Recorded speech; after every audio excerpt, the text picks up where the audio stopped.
Hey everyone, my name's Kevin. Welcome to my workshop, and today we'll be talking about everything you need to start as a web developer.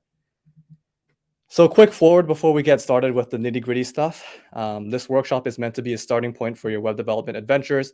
So whether you are familiar with web development or it's your first time, you've never done any code before, don't worry. It's pretty much based on core ideas and concepts. So we won't be actually touching like too much code. That being said, you're absolutely welcome to follow along and create your own project from this workshop. But just let it be known that we will probably be moving at a pretty fast pace. That being said, all the TAs we have are really experienced and really helpful. So if you have any questions, feel free to ask them.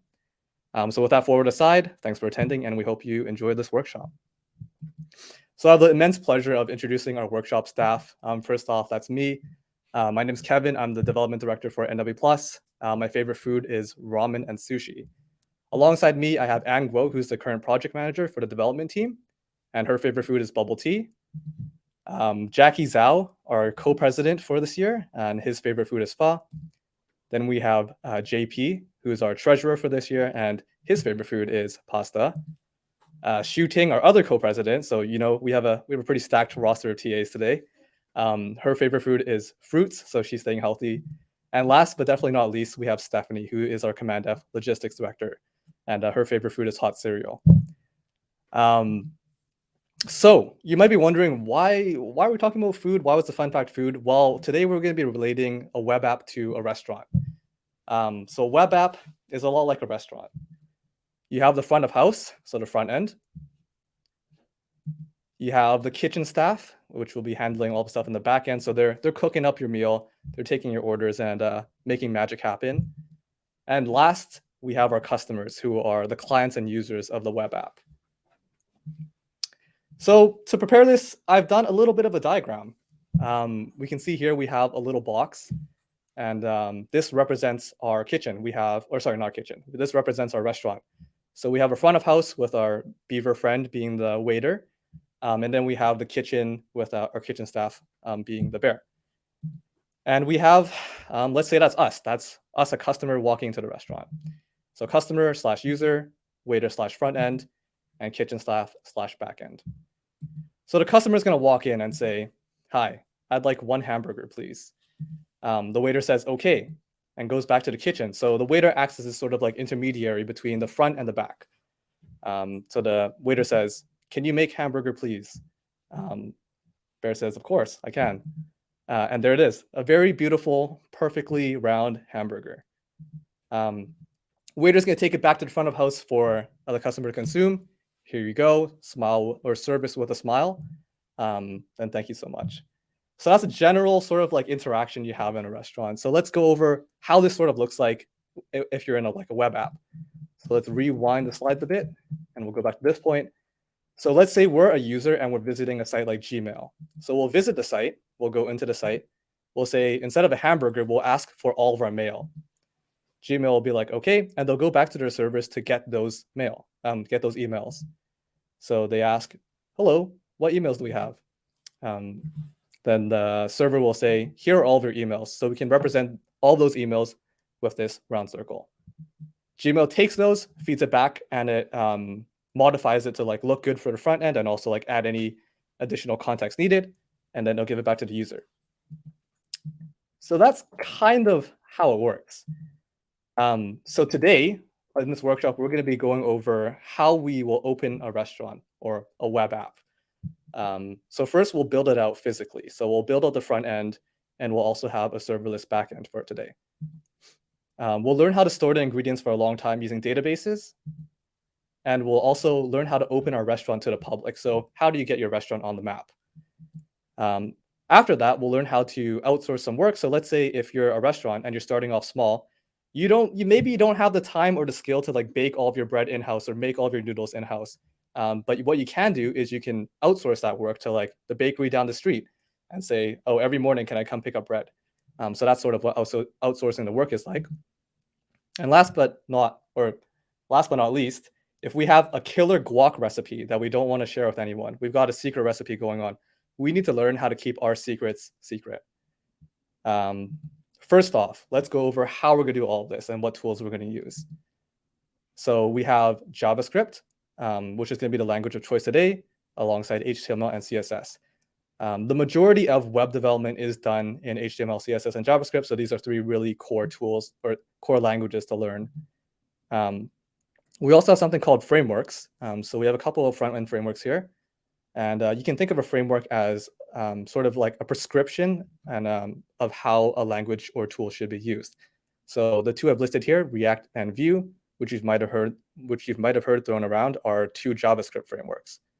The way I like to relate these two is sort of like English and poetry. So let's say English is your language, then poetry would be a framework. It's sort of like a set of rules on how you should use English. Like, let's say you're writing a haiku, you have to write in 5-syllable, 7-syllable, 5-syllable. But it's still English at the end of the day. It's just like a way of writing English. That being said, frameworks can have frameworks. So one example of a React framework is Next.js, and that's actually what we're going to be using today. Now that we've got the language and framework figured out, let's talk about the backend. So you'll notice that here I put backend in quotations, and that's partly because we don't have a actual dedicated backend, and we don't really need one. A lot of the apps that you build during a hackathon will be pretty simple and may not need that much computational power. So you don't need a dedicated server doing all of those requests for you. So we'll be using Firebase and its API to connect to the database and do all that good stuff. Firebase also has something cool called Cloud Functions, which kind of gives you that functionality, but we won't be going over that in this workshop. That being said, it's a cool route to explore if you're interested. We see another familiar face with Firebase. We'll be using Firebase for publishing as well, more specifically hosting and publishing our web app. Moving on to the last slide, our database of choice is also provided by Firebase, which is it's called Firestore, and it's a NoSQL database. And this will be where we store our data, our ingredients for the restaurant for the long run. And last but definitely not least, the environment that we run all of this on is Node.js. So this is what allows us to use Next.js and also install Node packages. So I mentioned we're building a restaurant or a web app. Let's specify a little bit more on what we're doing there exactly. So we're going to go over at a high level how we can create an online food ordering web app. The web app will be pretty simple, so nothing like a DoorDash or Skip the Dishes, anything too complex like that, but it'll be pretty cool nonetheless. So the goal of this web app is to allow users to first add menu items to a shopping cart, and secondly, make simple orders. So first, let's start off with the front end. A little bit of a GIF there. So one of the great things about using a framework is that they often provide shortcuts to kickstart your projects. So in our case, our choice of framework was Next.js, and that allows us to start quickly with the Create Next app, which is a command line tool. So basically what this does is after we run this, so I'll actually go and run it myself. So I've already run it, so I'm just going to check out the code that I have right now. And then basically, that is, run. Let's see. One more time. All right, they're not having a great time, but that's all right. Basically, what this allows us to do is create a default template for Next. So it'll pretty much just have a bunch of default boilerplate code and allow us to do basic stuff like page routing, and handles a lot of the stuff that we don't really want to care about in the backend. But using this default template, let's see if this works now.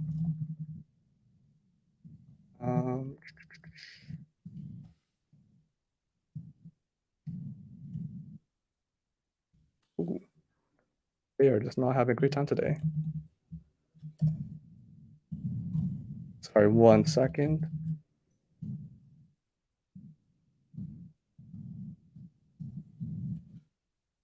Okay, sweet.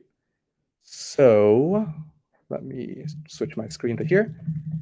So if we go into our localhost, this is what I'm talking about the default boilerplate. So just by running one command, which is npx create react or create next app, we get this sort of default template.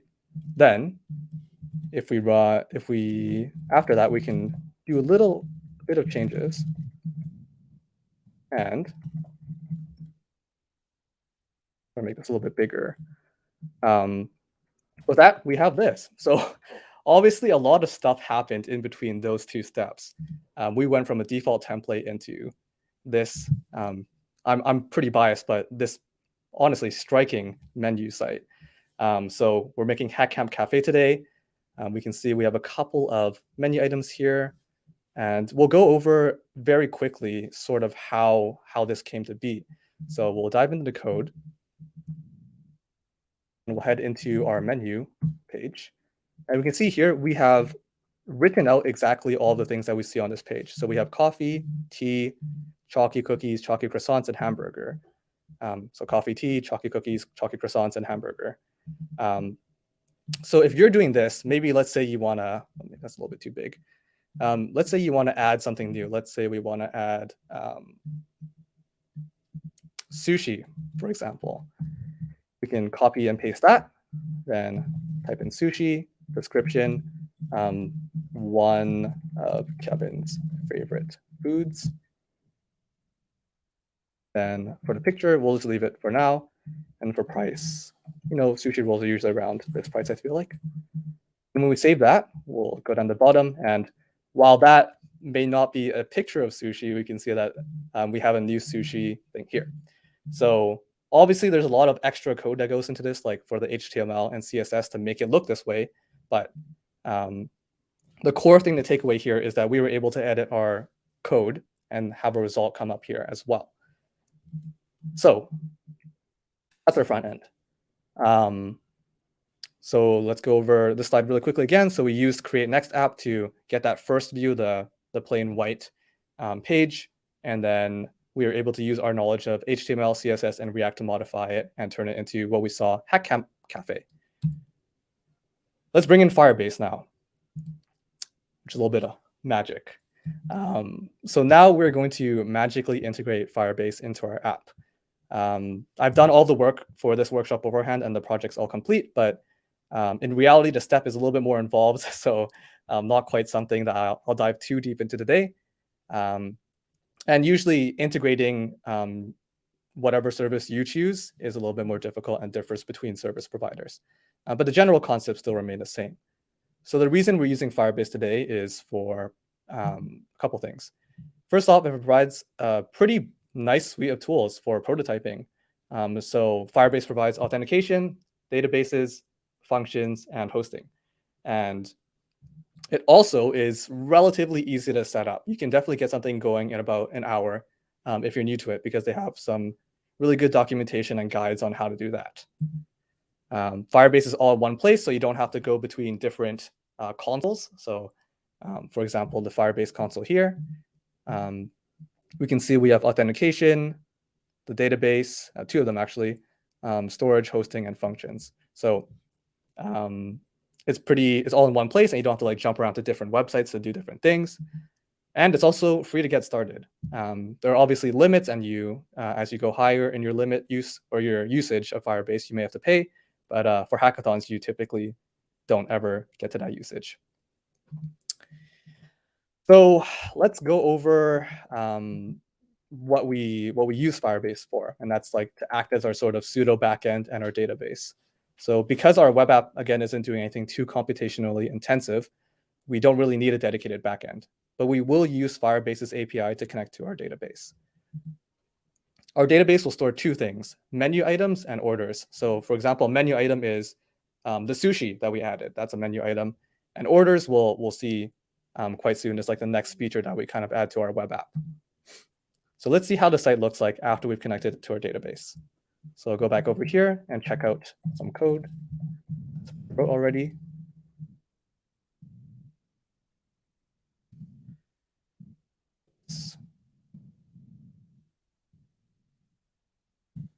Okay, and then if we run our app locally,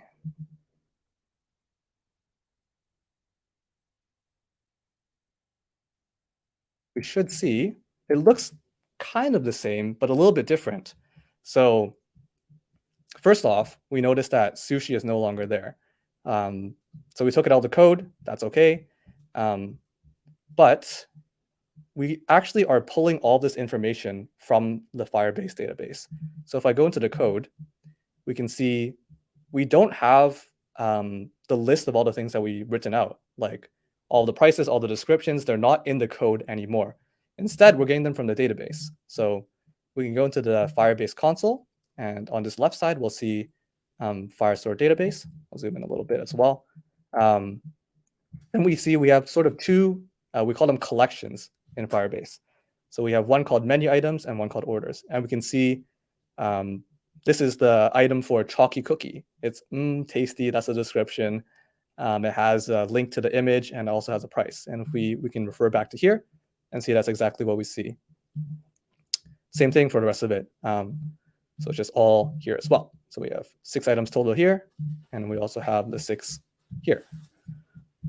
And just to sort of prove that, oh, sorry, wrong site, it's this one. Just to sort of prove that it's working as intended, we can try adding something here. So again, I'll just probably copy the image that we use for T, and then we'll add a new document. So here we can give it a name. Let's say we're adding ramen. Its description, Kevin's other favorite food. The image source will be the same image as T because I'm just a little bit lazy, and the price will be number, and it will be, let's say, $11.50. So once we save that, we can head back over here, and when we refresh the page, we'll see ramen is here. There we go, Kevin's other favorite food.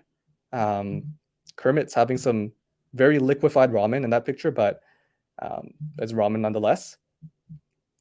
So that's sort of how things look like after we connected to the database.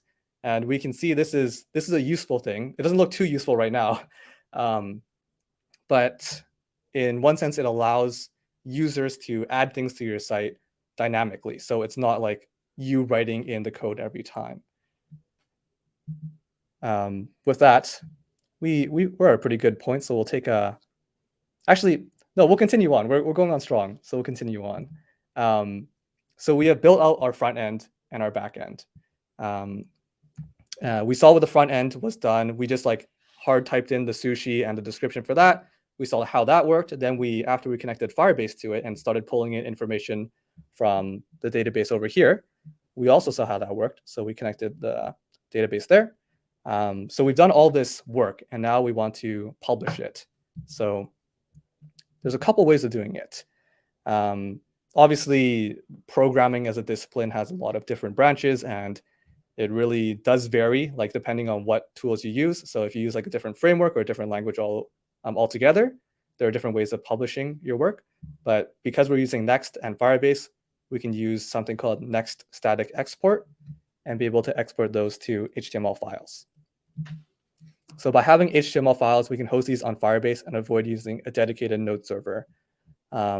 If you're unfamiliar with these terms, I think the best way to describe it is an HTML file is like just a regular file you have, and then a dedicated node server would be, for instance, in my terminal, we can see here that there is an instance of the app running in my node environment. So every time I make a change here, it will see that change, and then, sorry, just gonna have some water. It'll see that change and then also make that live. But yeah, so in terms of publishing it, we'll be able to export those with Next statically. Do that. So let's look at how that works. If we go over here, you can see in the Next.js documentation, we have a really cool guide on how to use it. And the gist of it is that we want to run these 2 commands. So I've made a shortcut, as you can see here, that they recommend making a shortcut under build, and you can just run it with npm run build. So let's go back to our code. And we can see here, we're just gonna double check. These are all the files we have right now. And then when we go into our terminal, we can do npm run build. We can see here that we're running next build and next export together right here. And we'll give it a little bit of time. And now we're all done. So when we go back to our editor, we'll see that this new folder has showed up called out. And you can see that the proper HTML files have been generated for our project. Then we're able to use Firebase and Firebase hosting to deploy this. So let's say, let's go back to the console and we'll go back to hosting. So we can see here that I've got a couple different URLs here, but one of them is at hackcamp.kevin or hc.kevinzhao.xyz. So if we go here, we'll see the site is currently like this. Take note of the checkout here. We haven't actually reached this part yet. So what we can do is go back to our terminal, then run Firebase deploy. There is a little bit of setup required beforehand to have Firebase deploy work this way. But essentially what we're doing is we are asking Next to make this out folder. And then Firebase knows from this folder here to use the out folder to upload those to Firebase and host those. So we can run Firebase deploy. And then give that a little bit of time. Okay, that's all done. Then if we refresh this, it is currently what we have. So we see the checkout is gone because we've now deployed our changes to this site. And yeah, so that typically takes a little bit of time for setup. But again, if you have any questions about this, I know I'm going at a pretty high level. So yeah, if you have questions about how to do this, always feel free to reach out to me or pop them in the Discord. All right, moving on, we'll go into our next slide. So I just gotta find myself here. I think we're around here, yeah. Okay, so when we're publishing, how we can do that. So now that we've had our site published and it's live, we've been running for a while. Let's talk about best practices in terms of packages and secrets. So to preface, let's say really anyone and developers included can really, it's hard to know absolutely everything about web development. And really there isn't a need to. In the same vein, we don't need to code absolutely everything in our projects. Obviously with hackathons, you're supposed to code everything yourself, but that doesn't mean you can't enlist the help of libraries and packages. So you can think of packages as code add-ons. They provide additional functionality that oftentimes we don't have the effort or time to figure out ourselves. So someone out there wrote some code and they thought it'd be useful, and then they published it for everyone on the internet to use. And we can see that in our current project. So if we go back to our editor, there's a super aptly named file called package.json. And here under the dependencies list, we can see all the dependencies all the packages that we're using. So we're using Firebase, Next, React, React DOM, and Sass. So these all have a lot of functionality built into them, and they abstract a lot of the sort of like hard stuff for us. So without this Firebase package installed, for example, we wouldn't be able to use any of the Firebase database or hosting benefits that it provides. And you might be wondering how this sort of like comes to be, how this package.json sort of happens. Well, we use something called a package manager. So we can say npm. So npm is one of the most foremost package managers.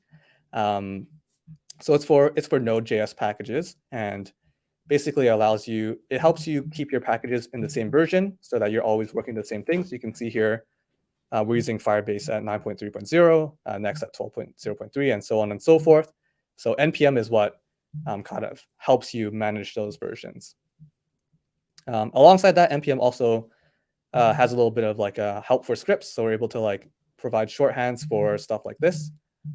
And yeah, generally just helps keep you in tune, especially when you're working in a team, like basically in a group larger than yourself, it's important that everyone has like the same environment set up, because software changes with versions. So maybe Firebase 8 is a lot different from Firebase 9, which it is.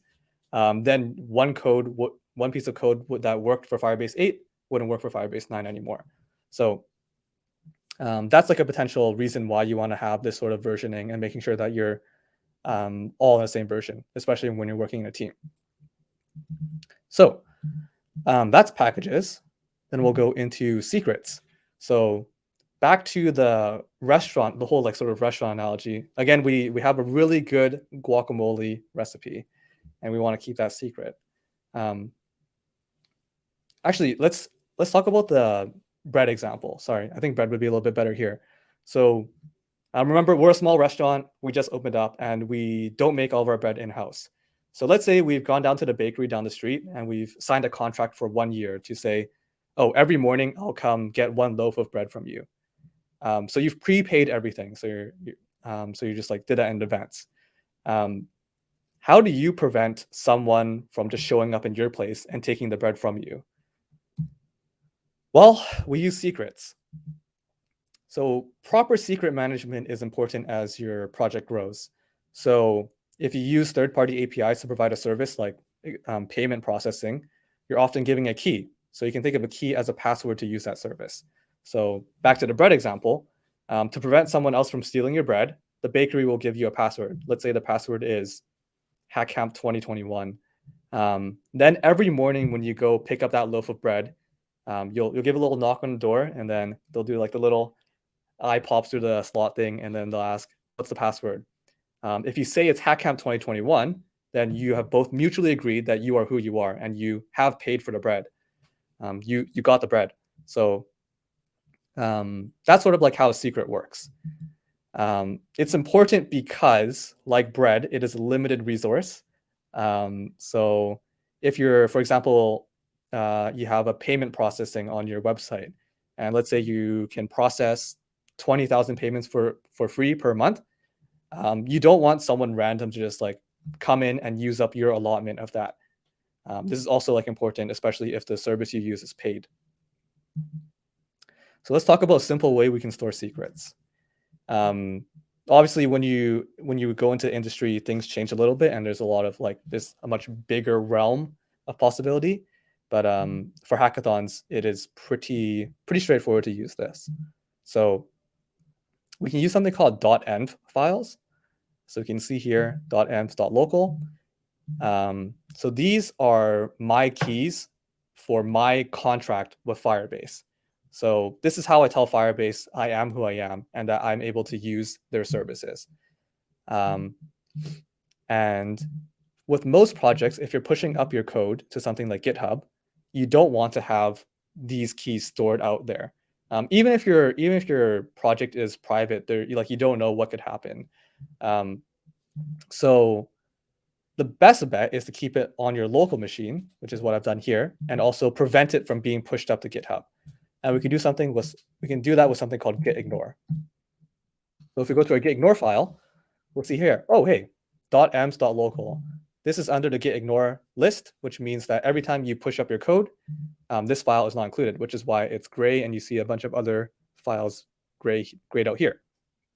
So if we take this out, we save this, we can see that this lights up, and it shows that next time if we pushed up, then we would add this, which is not what we want.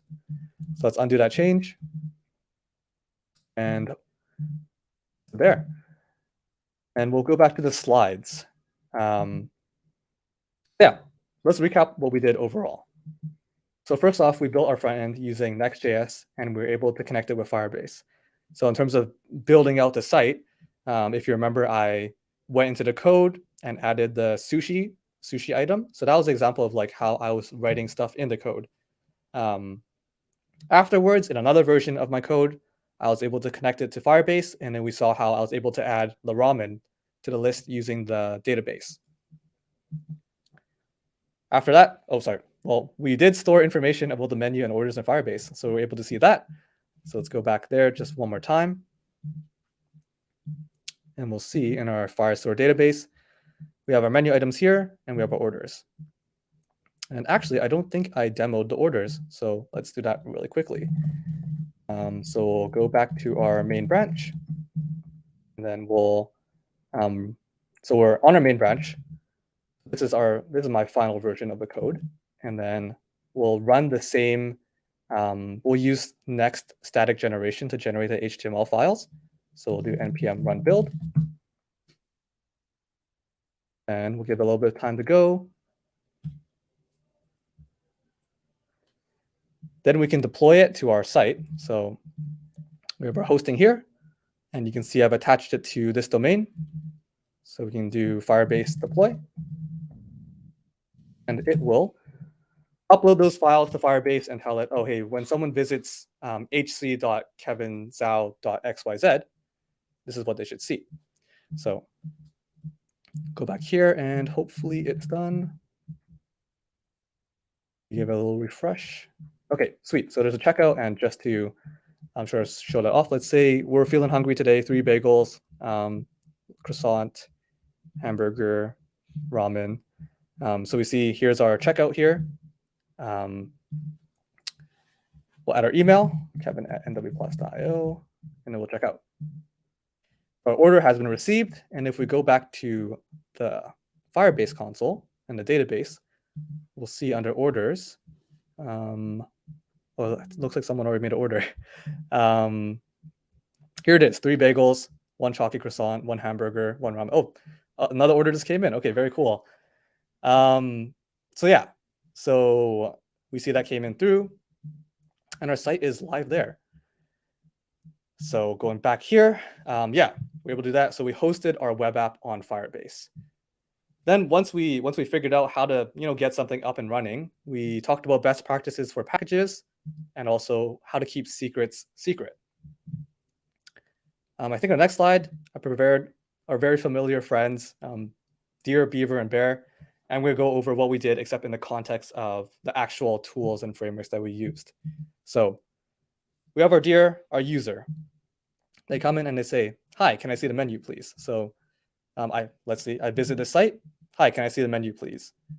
So all that happened in a millisecond, but let's break that down a little bit.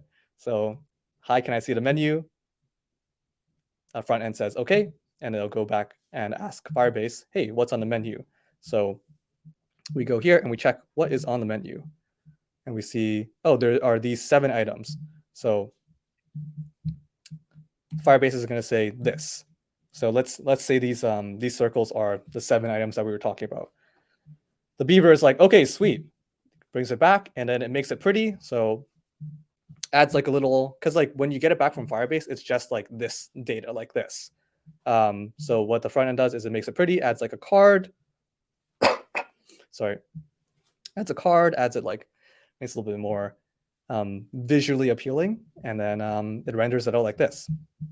So that's this step right here. It says, okay, here you are. Thank you so much. And then if we want to talk about the checkout flow, let's go over how that works. So we, as a user, visit the website, and we say, "Hi, can I make an order? 1 hamburger, please." So let's go back to the site. Let's add 1 hamburger to the cart, then have our email to checkout. So we enter our email and we state our order. So, "Hi, can I make an order? My email is kevin@nwplus.io. Can I have 1 hamburger, please?" It'll take it back to the backend and says, "Can you add this order to the database?" And the bear says, "Okay," so he will. And that's how it shows up in here under orders in one of these. So that's pretty much how it worked out. As you can see here, part of the equation is missing. We didn't pull any orders from the database. So an example of like how if you want to extend this app, you could have maybe a different page or another section under here that says like completed orders. Then it would just ask the database for what orders are currently there, pull it back, and then render it out maybe like in the same way these menu items are. So what next? We did a lot of stuff, but the beginning of your web development career has really only just begun if this is your first experience with it. So from here on out, you can poke around the source code for this workshop. So let's have some water first. But basically, we have, I put up all the source code on my GitHub, and you can check it out here. Hopefully, I included most of the details that you need to actually get it running. If it's your first time using GitHub, you can download the code like this, do these options, and then follow the instructions here to run it. What I would recommend is that you connect it to your own instance of Firebase. So let's go back to the code. So as you can see in our firebase.js, so I've very proudly shown my keys, which is something you should not do. But my keys are out here. So if you pull down the code as it is, then it will be pointing at my database. And you won't be able to like change it as you would. And you won't be able to host it on your own domain as well. So if you're interested in doing this yourself and sort of just like playing around and figuring it out, I've included a couple of steps here. And then like, obviously, if anything is not, like if anything's unclear or if you have any questions about it, I can always go back and add some more to it. But yeah, this is linked in the slides.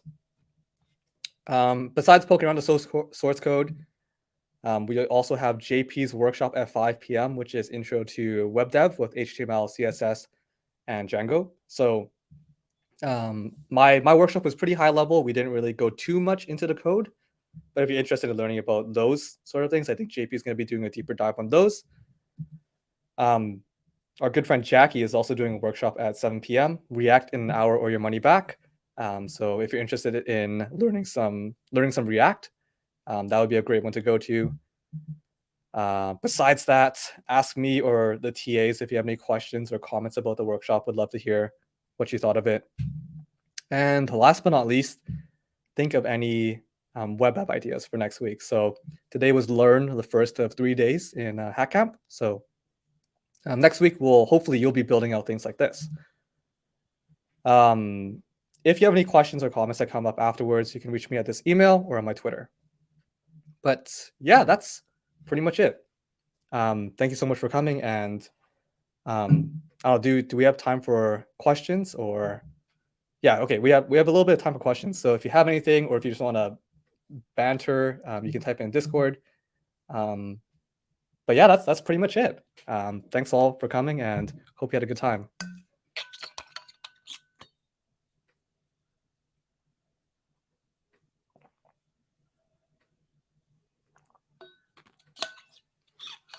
See a bit of typing, but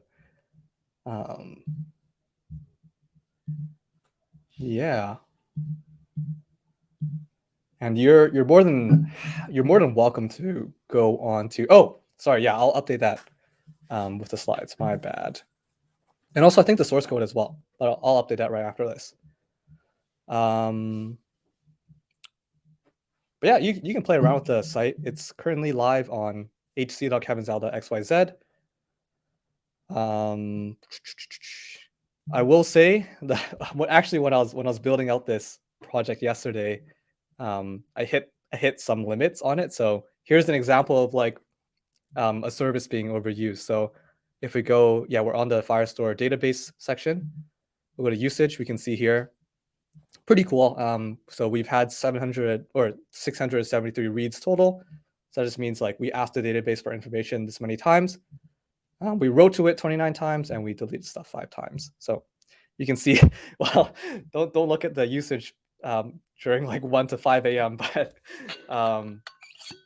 yeah, there's pretty much you can see here, we have a limit for free. So we can get up to 20K deletes and writes for free, and then 50K reads for free before you start getting billed or like your service is paused. But Firebase is pretty useful. It's like good to start off. I think that's why a lot of people use it for hackathons. And I do think when you like scale up a little bit more, like it's probably hard, but like starting off, it's pretty nice. Like I think authentication is particularly useful because they have a lot of different providers they can use. And also it's like Google as well. So there's that. Okay, I don't think there are too many questions coming in, so I think we're going to close it off and call it a day. So again, thank you so much for attending the workshop. Hope you learned something, and yeah, happy to chat. Or if you have any questions, just reach out to me. But yeah, that's pretty much it. Thank you.